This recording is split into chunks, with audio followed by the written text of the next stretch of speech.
So I did this live with Puja Puneet, who's India's leading life by design coach, and she's a phenomenal entrepreneur. And we discussed in this live about women entrepreneurship, relationships, and the impact of relationships for business owners.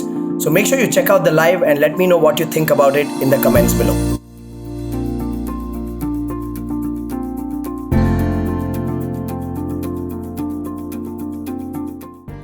Let's Come talk on. about women entrepreneurship. So I have a Let's do question that's been on my mind that I always wanted to ask you, and I know a lot of women or even men would like to get your view on this.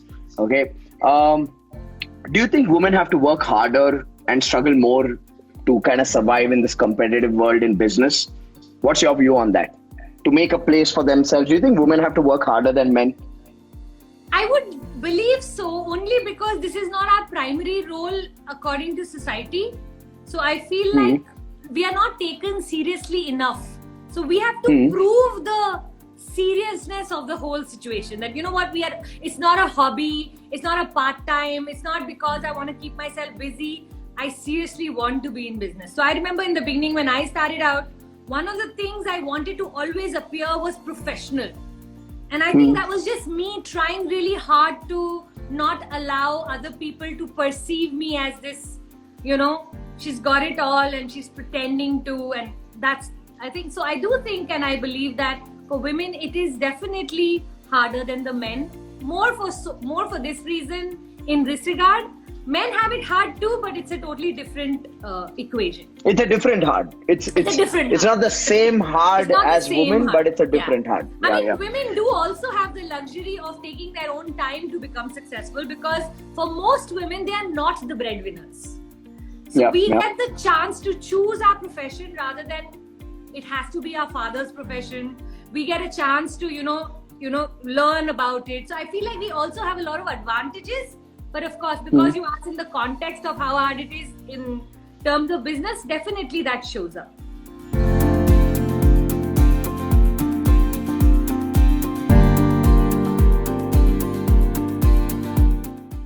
The question here is, do you think people make it hard, or do you think sometimes, have you also noticed that it's a perception that the woman carries for herself?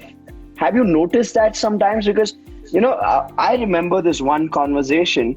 I was interviewing a woman, a candidate for a particular role in our organization. And in my head, there was no conversation about, you're a woman, will you fit this role or not? But I saw her consciously bring this up 2 or 3 times in the interview, saying, because I'm a woman, does not mean I can't do justice to this role. And I'm like, it's not even in my head. Why are you putting it in my head? So have you seen people or women fall into that trap sometimes? Most definitely, Rajiv. I feel like we know how to play the victim card really well. Unfortunately, when we are in scarcity, we tend to keep playing the victim card. We don't know how else to be. So that's why it's very important for us to work on ourselves as we work on our business. I feel like that's a huge connect we have to make. So most definitely, yes, absolutely. Not only that, I think we are also very self-critical. I mean, there's a study in America where if a man is 60% eligible for promotion, he applies. And if a woman is 99% eligible for a promotion, she works on the 1%. Okay. So essentially the message you are sending out clearly today to everybody is that that self-judgment is something that one has to shed so that they can be who they are for their capabilities and not for their gender. Absolutely, absolutely. We are too critical of self and maybe even sometimes others. So I think we lose out there. Men, very quickly will become friends with one another, network. Women will be still checking out the girl's clothes and going, I don't know if I like her wife. Yeah. There's all of that. So you're judging you're judging others. That's a lot of things we need to shed, to come into the business world. Yeah. So, I think that's a very relevant thing, that both men and women have their own set of hards. For women, it's more about trying to challenge the notion and the perception that outsiders of the world in general, especially in this patriarchal society, carry, that will she be able to do a good job or will she do justice? So women have that hard, men have their own set of hard.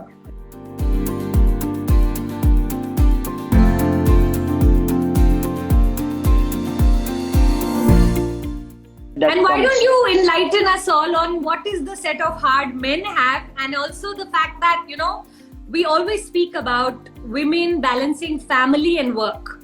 Where do you see men fitting in balancing their family and work? Okay, so this is a topic which is very close to my heart. In all honesty, I'm a big believer that the concept of a housewife is an obsolete concept. I often have this conversation with so many entrepreneurs, not just men but even with men and women, whoever are in my community, that I feel, especially when it comes to men who've grown up in a patriarchal conditioning in their family, in their culture, in their values, what tends to happen is when they look at the responsibilities at home, they almost compartmentalize it as it's not my job. And for me, that is escapism, for the lack of a better word. I just feel when a man takes things for granted, saying that this is not my job, home is my wife's department or my mother's department or my sister's department, I feel that's just a result of poor parenting. Unfortunately, it's just poor parenting, because it's the parents who from the childhood have always, culturally sometimes they say, ye ladka hai. Gender roles. Yeah, gender roles. Yeah. And I truly believe that men who avoid taking responsibility at home are actually being escapists. It's an easy escape route. I've got work. So, okay. And I'm a big advocate that your work is a part of your life. It's not your life. Okay. Beautiful. And while your work is a part of your life, it's not your life. You have other roles to play as well. You have a role of an entrepreneur in your business. You have a role of a husband if you're married. You have a role of a father if you have children.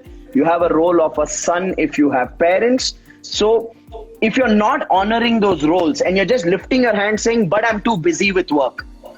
What I've noticed with such men is this, not like they're too productive at work as well. So though they're working hard, they're not like they're making money. They're not raking in the millions and the billions. I think it's an escapist attitude that men tend to get away with very easily. And I'll tell you, while men tend to get away with very easily, I'd also like to put the onus on the women in their life who let them get away. Because I truly believe... Point, guys, listen to this. Yeah.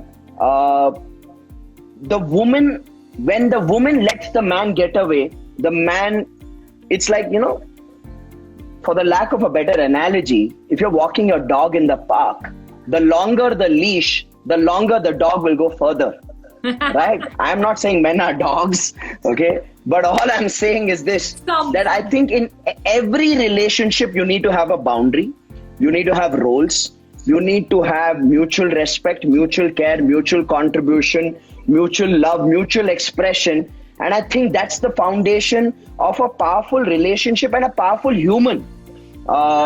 People who use work as an escapist tool to just be by themselves. I think for me, I lose respect for such men very quickly.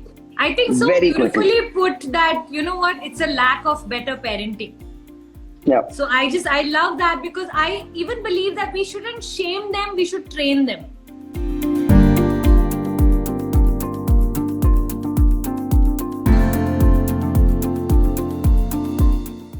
That's also a part of the story. Just to have fun with you, what do you think? Are you a better businessman or a better husband? I'm definitely a better husband. Actually, I knew that. Definitely. So speak a little more about that, just for the information for our audience. I think for me, the clarity that my work is a part of my life and it's not my life hit me very early on. There was a stage as an entrepreneur where I gave myself the excuse that I'm working 18 hours a day. So back then, Bhakti and I were dating. We were not yet married. So I used to have this escapist attitude of, but I'm busy with work. And I remember she used to keep telling me this, saying that work will never end. Right? See, for an entrepreneur, work will never end. So the question is, when do you decide to put a full stop for the day? And when do you decide to switch off from that role, see, Bhakti says she agrees I'm a better husband. And when do you switch on the role of being that boyfriend, husband, son, all of that? And for me, the notion always was, when I build my business to a certain level, then I can take time off. And I realized that that's a myth, because the more your business grows, the more your responsibilities will grow. So that is just a big lie we tell ourselves कि ये हो जाए, इतना result हो जाए, इतनी team size हो जाए, इतना turnover हो जाए, then I will chill, then I will spend time with family. And I thought that was a truckload of crap I was giving myself, and I was giving the same crap to everybody around me. And I think that's when the switch happened, where I said, hey, you know what? Work is a part of my life. It's not my life. Okay. And that shifted a lot. It was not an overnight change. I had to work towards building teams. I had to work towards building systems. I had to work towards designing a business model that kind of serves my purpose, because I realized that most people treat their business as the end point. They forget that the business is only a vehicle. Business is only a vehicle to achieve your goal. So when I had clarity... As you're saying all this, I'm just thinking like, can I get all of the husbands of my tribe to come and attend a 2-hour session where you just say all of these things? Come on, Rajiv, this deserves to become a course. We should do it. We should do it. And if there's one thing I pride myself on, it's not on my entrepreneurship. It's about, for me, what family means and who I am to my family. For me, family is my number one value. The reason I even work with small and medium entrepreneurs is because I feel when small and medium entrepreneurs grow, they create happier families. And for me, family is an institution that I believe in so strongly. So yeah, I think for me, I have practiced and I've built the mechanism to switch off from work, to switch on as a husband, to switch on as a father to my pet Simba. So yeah, that is very important for me today. Absolutely love it, Rajiv. And I really hope that going forward in our country, people can say, between being a good businessman and a good husband, I'm a better husband. I think our entire society will change if men can start taking pride in that. So beautifully said. Absolutely. Yeah.